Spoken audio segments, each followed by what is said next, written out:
सर्वांना सप्रेम जय भीम, सप्रेम नमस्कार, जय संविधान। आज पुन्हा एकदा आपल्या हृदयाशी संवाद साधण्याची संधी मिळाली, त्याबद्दल चॅनलचे आभार। आणि आज एका महत्त्वाच्या विषयाला आपण स्पर्श करणार आहोत आणि तो विषय म्हणजे जसे या भूतलावर अनेक रक्तरंजित क्रांत्या झाल्या, अनेक रक्तहीन क्रांत्या झाल्या आणि या क्रांत्यांच्या मागे ज्या उत्क्रांत्या होत असतात आणि त्या उत्क्रांत्या सामाजिक संक्रमणामधून होत असतात। आणि हे सामाजिक संक्रमण म्हणजे प्रत्येक मानवाच्या, समाजाच्या शेवटच्या तळागाळाच्या व्यक्तीला अति आवश्यक गरजा, सुखाच्या गरजा, विलासाच्या गरजा, चैनीच्या गरजा ह्या नैसर्गिक नियमानुसार ठरल्याप्रमाणे ज्या ह्या गरजा आहेत,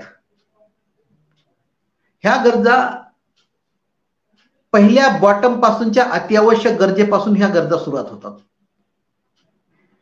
आणि एका एका टप्प्याने त्या गरजा भागवल्या जातात।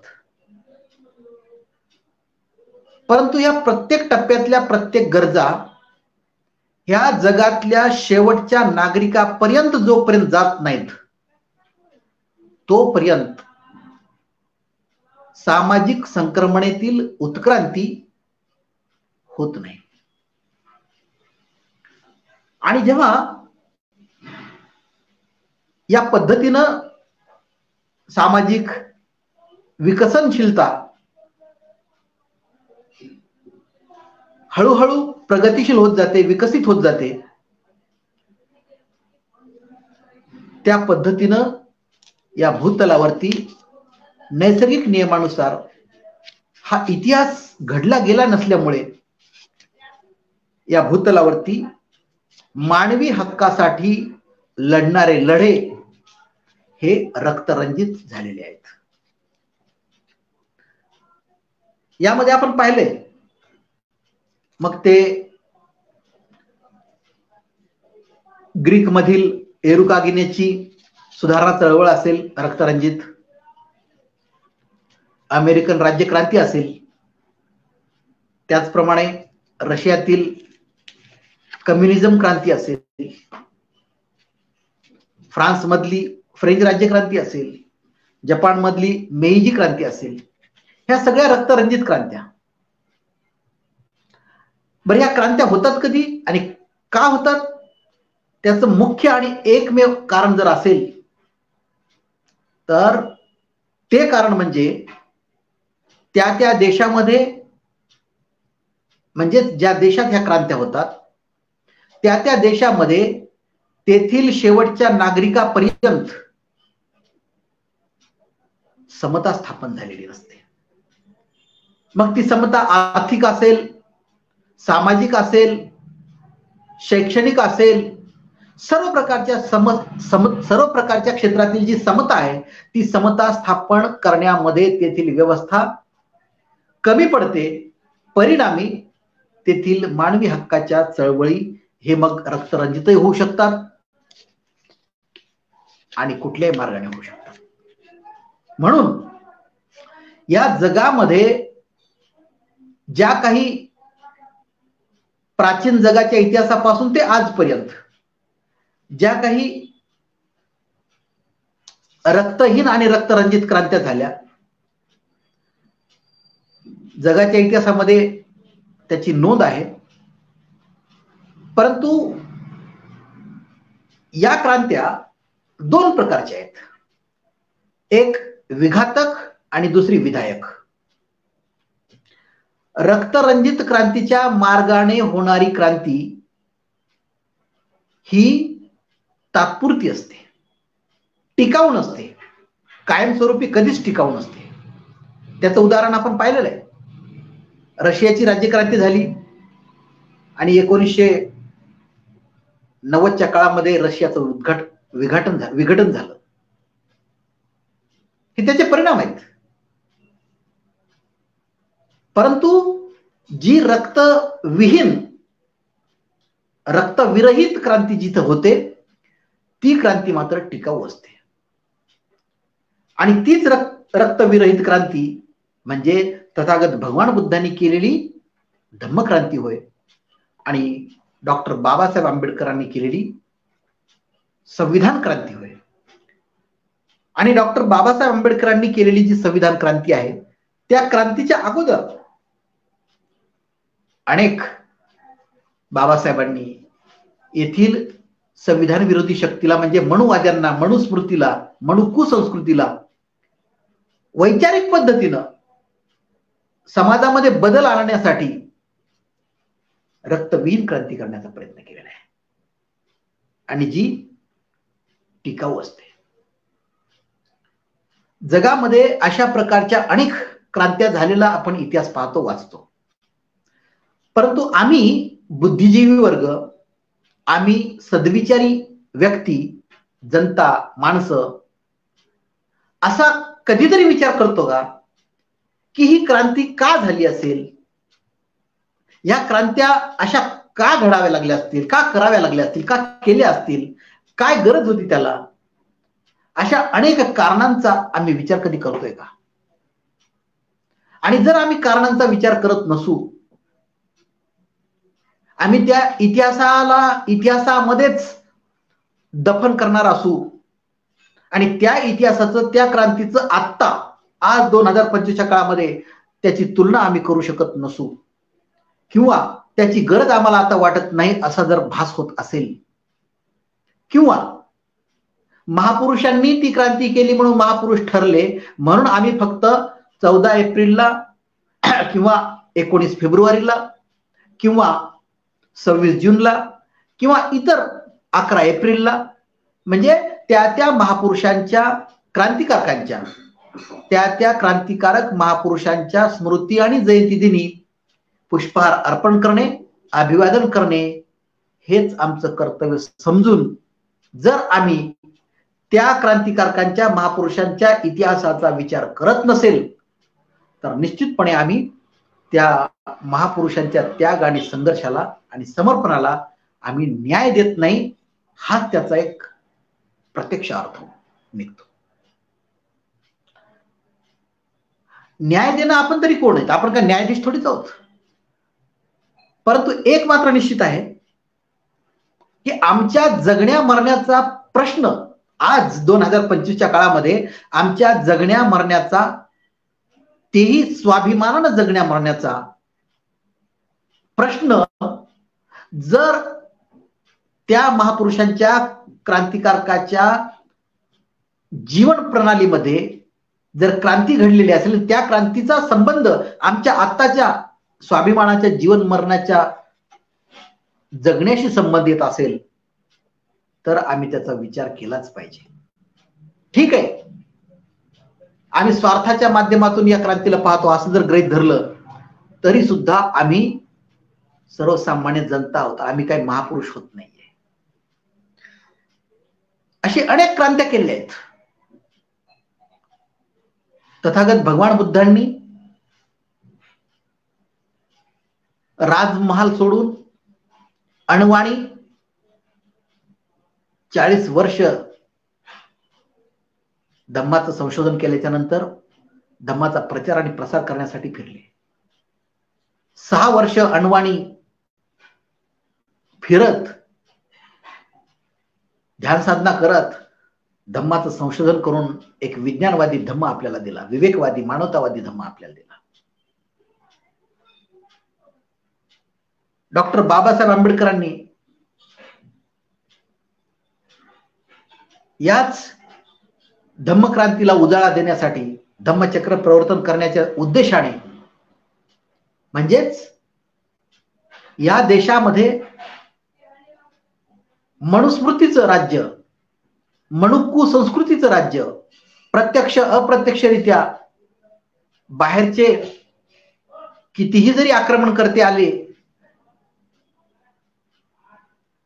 त्यांच्यावरती पुरोहिताच्या माध्यमातून राजकीय सल्लागार म्हणून रिमोट कंट्रोल या मनुक्कू संस्कृतीच्या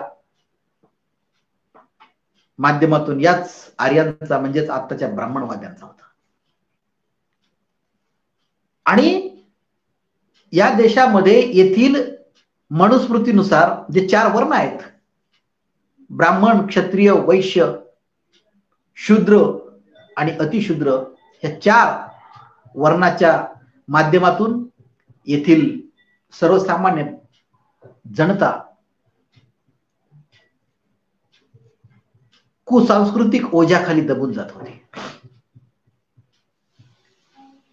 येथील प्रत्येक माणसाला, शूद्राला, स्त्रियांना, अतिशूद्रांना माणुसकीचे स्थान नव्हते. जनावरांच्याही पलीकडे त्यांना समजलं जात होतं. अशा अवस्थेमध्ये डॉक्टर बाबासाहेब आंबेडकरांनी या शूद्र, अतिशूद्र, मनुस्मृतीच्या वर्णानुसार ठरलेल्या या अतिशूद्र आणि शूद्रांना म्हणजेच आपल्या समाज बांधवाला स्वाभिमानाने माणुसकीचे स्थान मिळवून देण्यासाठी संपूर्ण जीवन त्यांनी खर्ची घातलेलं आहे.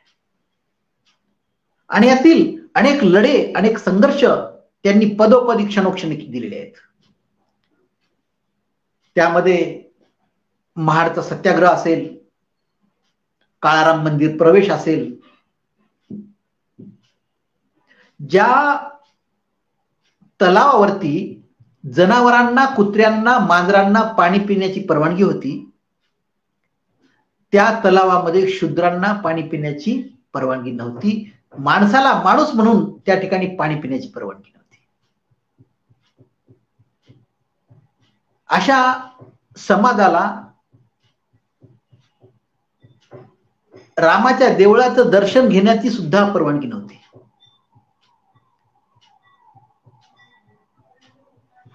परंतु ही परवानगी डॉक्टर बाबासाहेब आंबेडकरांनी मिळवून देण्यासाठी हा महाडचा सत्याग्रह केलेला आहे. 1927 ला जेव्हा 20 मार्चच्या दिवशी हा महाडचा सत्याग्रह झाला, त्या सत्याग्रहामध्ये अनेक नेते, अनेक सहकारी त्यांच्यासोबत सहभागी झालेले होते.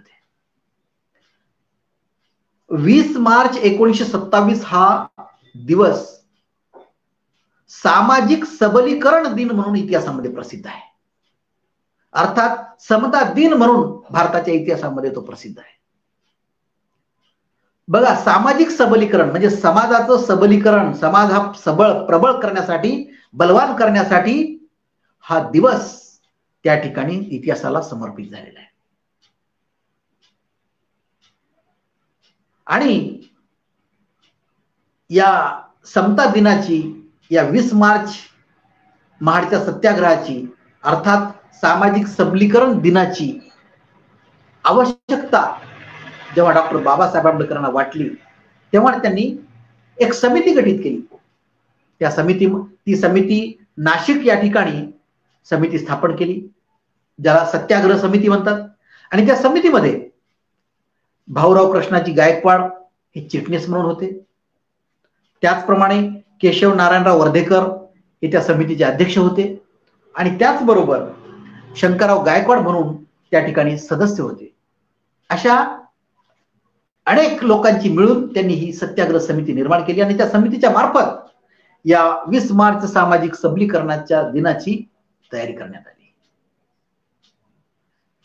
यांच्या बरोबरच त्यांच्यासोबत ब्राह्मण मंडळी सुद्धा बाबासाहेबांसोबत या ठिकाणी महाडच्या सत्याग्रहामध्ये त्या ठिकाणी कार्यरत होते.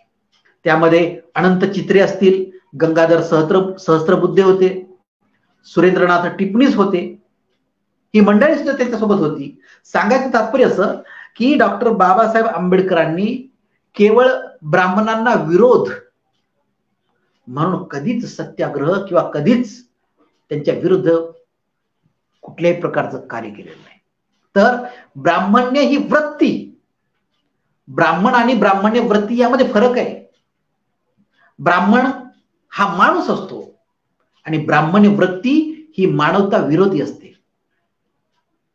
आणि ही ब्राह्मण्य वृत्ती, या वृत्तीनेच या मनुस्मृतीची निर्मिती केली. या ब्राह्मण्य वृत्तीनेच संविधान विरोधी शक्ती निर्माण केली. या ब्राह्मण्य वृत्तीलाच डॉक्टर बाबासाहेब आंबेडकरांनी आणि तथागत भगवान बुद्धांनी सुद्धा, आणि त्याचबरोबर संत कबीर असतील, महात्मा फुले असतील, छत्रपती शाहूराजे असतील, छत्रपती शिवाजी महाराज असतील, या सर्व महापुरुष मंडळींनी या ब्राह्मण्य वृत्तीला विरोध केलेला आहे, ब्राह्मण्य वृत्तीला दोषी ठरवलेला आहे.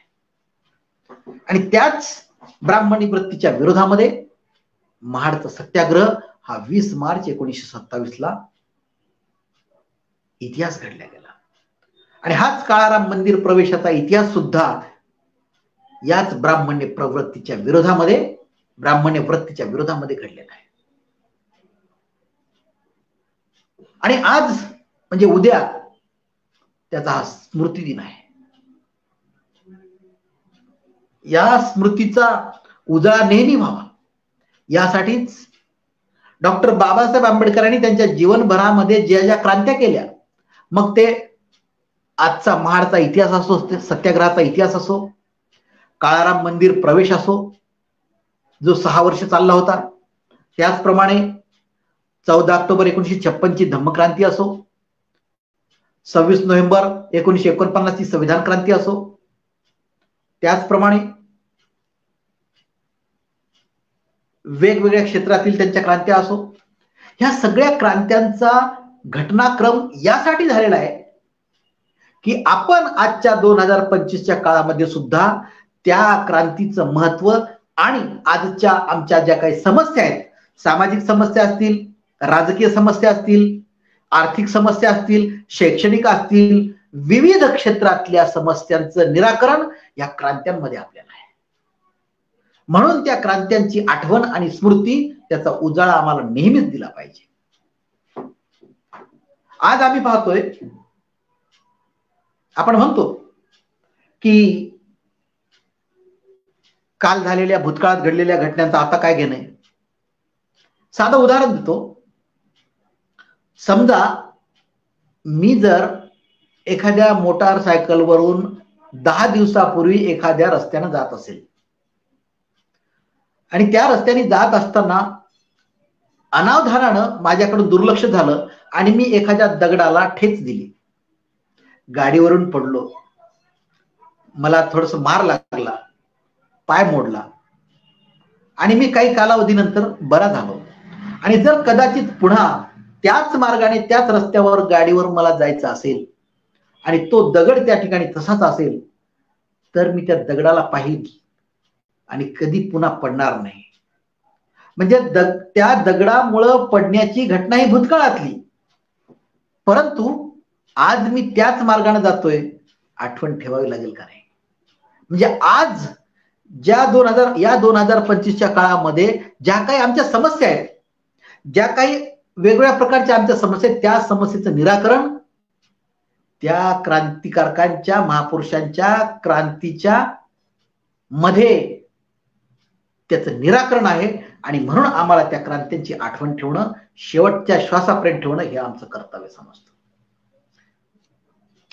आज विचार करा, आज 2025च्या या मार्च महिन्यामध्ये आमच्या देशामध्ये सामाजिक लोकशाही राहिलेली नाही. आज परभणीचं प्रकरण जे घडलं ते सामाजिक लोकशाही प्रस्थापित झाली नसल्यामुळे घडलेलं आहे. बीडमध्ये संतोष देशमुखचा खून होतो, ती सामाजिक लोकशाही संपल्याचं चिन्ह आहे. राजकारणी लोकांचे, मग ईव्हीएम मंत्री असतील, ईव्हीएम मुख्यमंत्री असतील, ईव्हीएम प्रधानमंत्री असतील, ईव्हीएम गृहमंत्री असतील, ईव्हीएम संपूर्ण मंत्रिमंडळ असेल राज्याचं आणि केंद्राचं, त्या मंत्र्यामध्ये, त्या मंत्रिमंडळामुळे, त्या सरकारमध्ये जी आज राजकारण्यांची सामदाम दंडभेदाची कूटनीतीवरती हे राज्य चालू आहे, हे केंद्र सरकार चालू आहे, यांना या समाजाचं, या देशाचं, या जनतेचं काहीही एक मात्र सुद्धा घेणं देणं नाही आहे. आणि म्हणून या बीड सारखे प्रकरण, परभणी सारखे प्रकरण, आज नागपूर सारखे प्रकरण जे आमच्यामध्ये घडतात, ज्यामधून आमचे रक्तरंजित पाठ वाहतात, याचं निराकरण त्या महाडच्या सत्याग्रहाच्या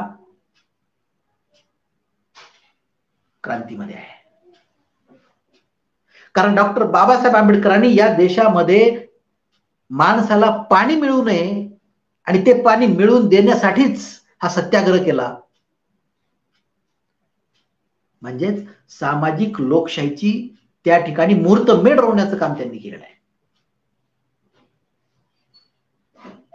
म्हणजे ज्या मनुस्मृतीनं, या मनुकू संस्कृतीनं येथील शूद्रांना, अतिशूद्रांना निसर्गानं मोफत दिलेल्या पिण्यावर सुद्धा पाण्यावर सुद्धा पिण्याचा हक्क नव्हता.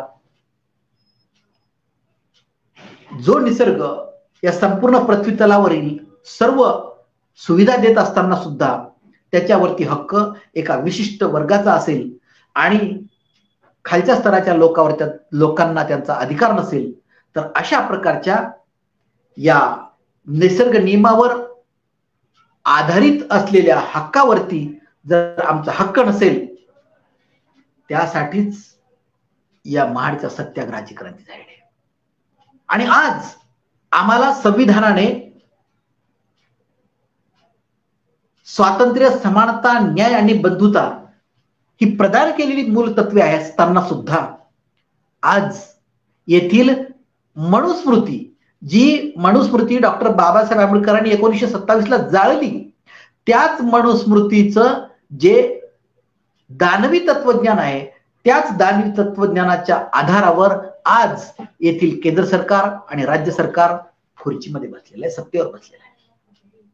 आणि सत्तेवर बसलेलं असल्यामुळं या देशामध्ये, या राज्यामध्ये या मनुस्मृतीचं जाळं कसं पसरवता येईल, लोकांमध्ये, अल्पसंख्याकांमध्ये एकमेकात गट निर्माण करून कसं त्यांच्यामध्ये भांडणे लावून त्यांच्यामध्ये संघर्ष करता येईल, मुस्लिम अल्पसंख्याक असतील त्यांना कसं डिवचायचं, बौद्ध अल्पसंख्याक असतील त्यांना कसं डिवचायचं, ख्रिश्चन अल्पसंख्याक असतील त्यांना कसं डिवचायचं, आणि या तिघांना एकमेकांमध्ये संघर्ष निर्माण करून आपली खुर्ची बळकट करण्याचं काम येथील मनुकू संस्कृतीची मनुस्मृतीवाली या ठिकाणी सत्ताधारी मंडळी करत आहे.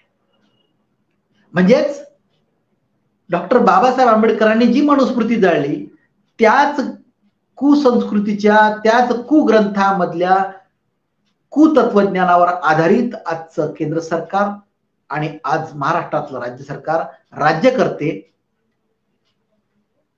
आणि अशा पद्धतीनं आमच्यावरती, म्हणजे अल्पसंख्याक आणि बहुसंख्याक सुद्धा यांच्यावरती सामदाम दंडभेदाच्या कूटनीतीच्या पद्धतीने राज्य करून आमच्यामध्ये सामाजिक लोकशाही संपवून टाकते, आर्थिक लोकशाही संपवून टाकते, शैक्षणिक लोकशाही संपवून टाकते.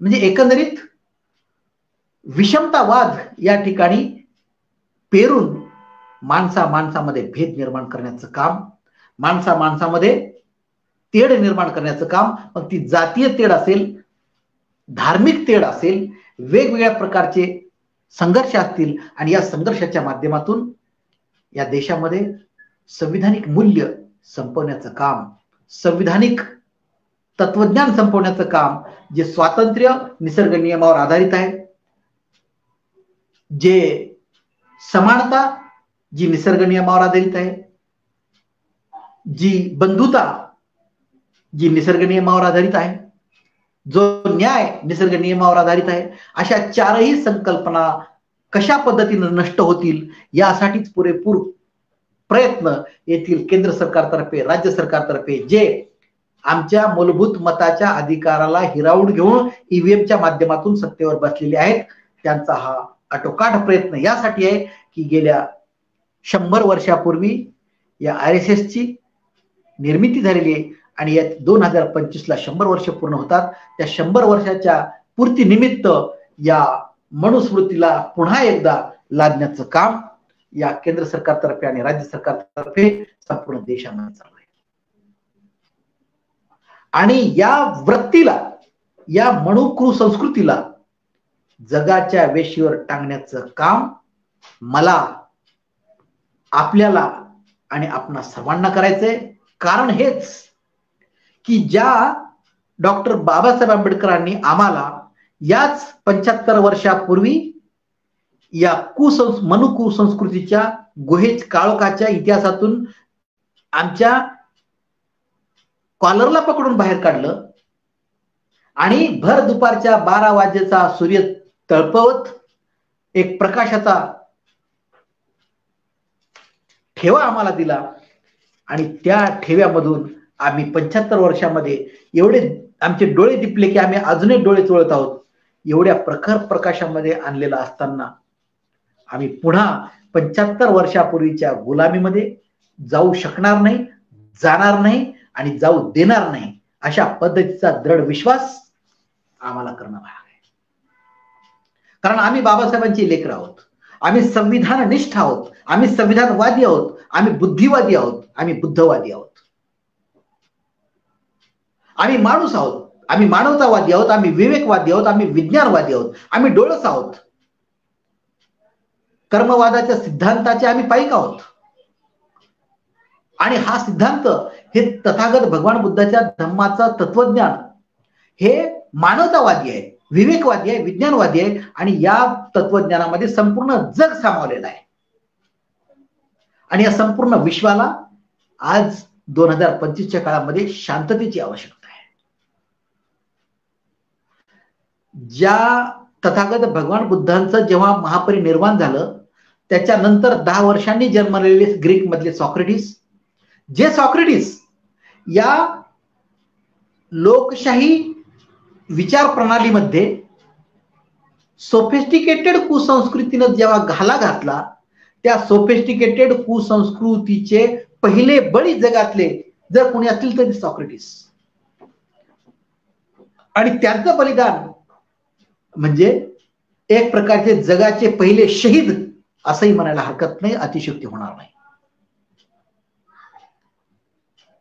स्वातंत्र्य, समानता, न्याय आणि बंधुता या लोकशाही मूल्यांना समर्पित त्यांनी जीवन संपूर्ण समर्पित केलं आणि त्या संविधान विरोधी, लोकशाही विरोधी, मानवता विरोधी कुसंस्कृतीचे, सोफिस्टिकेटेड कुसंस्कृतीचे ते पहिले बळी ठरले.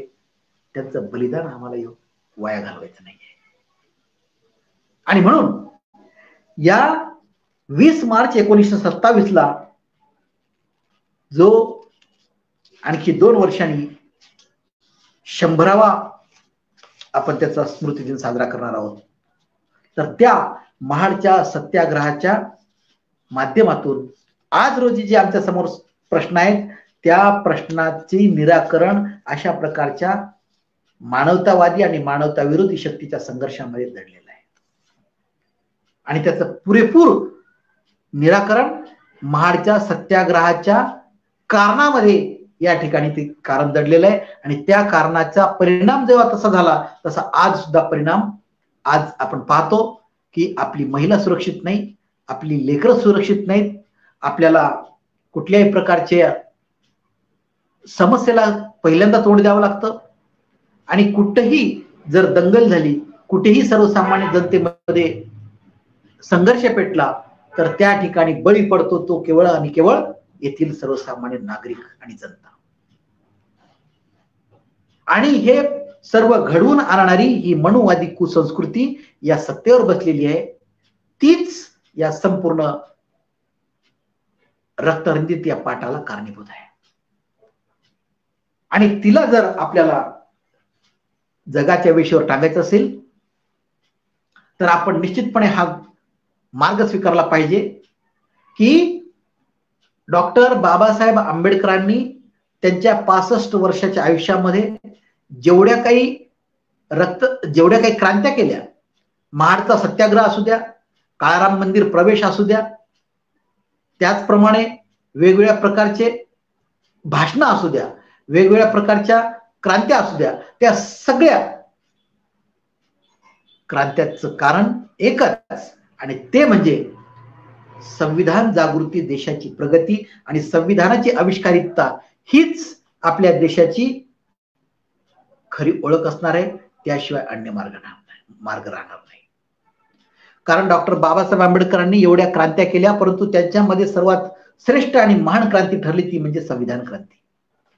त्या संविधानाला राजकारणाच्या पलीकडं, जाती धर्माच्या पलीकडे जाऊन एक माणूस, एक सर्वसामान्य भारतीय नागरिक या नात्याने स्वतःप्रत अधिकृत आणि अधिनियमित करून आम्ही भारताचे लोक म्हणून या संविधानाकडे जेव्हा आम्ही पाहू, तेव्हाच काही करण्याची आवश्यकता नाही, तेव्हाच खऱ्या अर्थाने या संविधानाला न्याय मिळेल. आणि संविधानाला न्याय मिळाला म्हणजे आम्हाला न्याय मिळेल, मला न्याय मिळेल, आपल्या सर्वांना न्याय मिळेल, आणि या देशामध्ये कुठल्याही प्रकारचा वाद, समस्या निर्माण होणार नाहीत. आणि शेवटी पुन्हा एकदा सांगतो की डॉक्टर बाबासाहेब आंबेडकरांच्या या 20 मार्च 1927च्या महाडच्या सत्याग्रहाची आठवण आज जवळपास 98 वर्षानंतर आपल्याला झाली पाहिजे, आणि होते ती यासाठीच की बाबासाहेबांचा संपूर्ण त्याग आणि संघर्ष आणि समर्पण जे मानवतेसाठी होता, माणुसकीसाठी होता, त्यासाठीच आम्हाला आमच्या शेवटच्या श्वासापर्यंत आम्हाला ते जीवन आमचं समर्पित करावं लागणार आहे. संघर्षातून या मनुवाद्याच्या, या मनु कुसंस्कृतीच्या विरोधामध्ये सर्वतोपरी प्रयत्न करून, संघर्ष करून आम्हाला त्यामध्ये यश मिळवायचंय. एवढाच दृढ संकल्प आपण या निमित्तानं केला पाहिजे, आणि तीच खरी डॉक्टर बाबासाहेब आंबेडकरांना खरी श्रद्धांजली असेल, महापुरुषांना आदरांजली असेल. धन्यवाद. एवढं बोलून थांबतो. जय संविधान, जय भारत. धन्यवाद. जय